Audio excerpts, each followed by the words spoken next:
วิธีសាស្ត្រ3កុំ1កាយ2ជាអាវុធ Digital របស់យុវវ័យដើម្បីទប់ទល់ទៅនឹងព័ត៌មានคล้ายៗឯក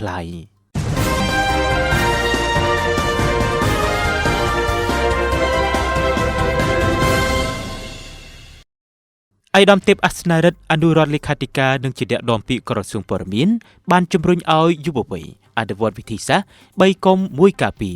ដើម្បីកសាងភាពធន់នៅក្នុងសង្គមនិងទប់ទល់ទៅនឹងព័ត៌មានคล้ายៗក្នុងសម័យបច្ចេកវិទ្យា Digital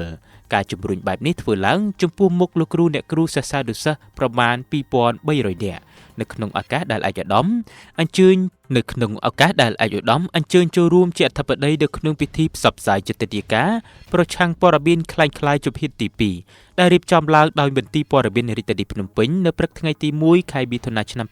2026នៅវិទ្យាល័យសម្ដេចហ៊ុនសែនភ្នំពេញថ្មីឯកឧត្តមបានបញ្ជាក់ថាវិធីសាស្ត្រ3កុំ1ការពាររួមមានទី1កុំទាន់ជឿបើឃើញព័ត៌មានคล้ายៗធ្វើឲ្យរំជើបរំជួលឬគួរឲ្យខ្លាចត្រូវគិតសិនកុំអាលវិតម្លៃថាជាការពិតខ្លះជាការប្រឌិតព័ត៌មានដើម្បីទាក់ទាញការចូលមើលទី2កុំទាន់ចែករំលែកត្រូវចំណាយពេល15វិនាទីពិនិត្យប្រភពឲ្យច្បាស់បើមិនច្បាស់ដាច់ខាតកុំចែករំលែកនិងទី3កុំប្រហែសត្រូវការពារលេខកូដសម្ងាត់គណនីរបស់យើងកុំឲ្យអ្នកណាដឹងនិងមិនត្រូវចុចលើដំណើរ link ផ្លែកផ្ដេសផ្ដាសដែលគ្មានប្រភពច្បាស់លាស់ចំណែក1ការពារគឺត្រូវការពារខ្លួនឯងគ្រួសារនិងសង្គមជាតិដោយបង្កើនអក្ខរកម្មព័ត៌មាននិងប្រព័ន្ធផ្សព្វផ្សាយឯកឧត្តមអ្នកនាំពាក្យក្រសួងព័ត៌មានមានប្រសាសន៍គូសបញ្ជាក់ថានៅក្នុងការរស់នៅជាមួយនឹងពិភព Digital យុវវ័យបច្ចុប្បន្នកំពុងប្រឈមខ្លាំងទៅនឹងគ្រោះថ្នាក់ចម្បង3យ៉ាងរួមមានទី1ព័ត៌មានคล้ายៗមានដូចជាការប្រឌិតរឿង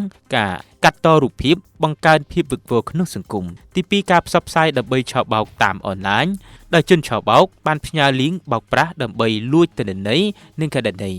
ទី3ការគំរាមកំហែងតាមសម្ដីតាមរយៈការប្រើប្រាស់ពាក្យសម្ដីជេរប្រមាថនិងបង្ហោះរូបភាពសើចចំអកអនឡាញនៅក្នុងឱកាសនោះលោកហែមស៊ីនដារិន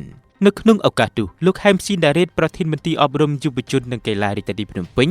លោកនាយកលោកគ្រូអ្នកគ្រូនិងសិស្សានុសិស្សនៃវិទ្យាល័យសម្ដេចហ៊ុនសែនភ្នំពេញថ្មីបានគាំទ្រយ៉ាងពេញទំហឹងចំពោះយុទ្ធនាការប្រឆាំងព័ត៌មានคล้ายៗជំហានទី2របស់ក្រសួងព័ត៌មានដោយសហការយ៉ាងសកម្មនិងបដិញ្ញាចិត្តលុបបំបាត់ព័ត៌មានคล้ายៗតាមរយៈការពង្រឹងស្មារតីត្រិះរិះពិចារណានិងផ្ទៀងផ្ទាត់ឲ្យបានច្បាស់លាស់មុននឹងជឿឬចែករំលែកដើម្បីជៀសវាងហានិភ័យនិងផលវិបាកនានាដែលបង្កឡើងដោយការផ្សព្វផ្សាយភូតកុហកនៅលើបណ្ដាញសង្គមយុទ្ធនាការនិយាយថាទេចំពោះព័ត៌មានคล้ายៗជំហានទី2ក្រោមប្រធានបទពង្រឹងអក្ខរកម្មព័ត៌មាននិងផ្សព្វផ្សាយព័ត៌មានដើម្បីសុវត្ថិភាពព័ត៌មានត្រូវបានប្រកាសដាក់ឲ្យដំណើរការជាផ្លូវការកាលពីថ្ងៃទី18ខែឧសភាឆ្នាំ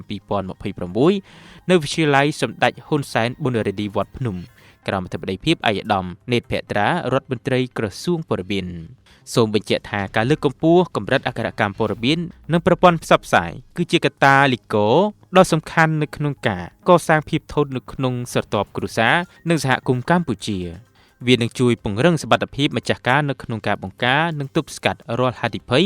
ព្រមទាំងផលវិបាកនានាដែលបង្កឡើងដោយការផ្សព្វផ្សាយព័ត៌មានคล้ายៗព័ត៌មានបំពុលនិងការបំផាត់មតិនៅក្នុងចេតនាទុច្ចរិត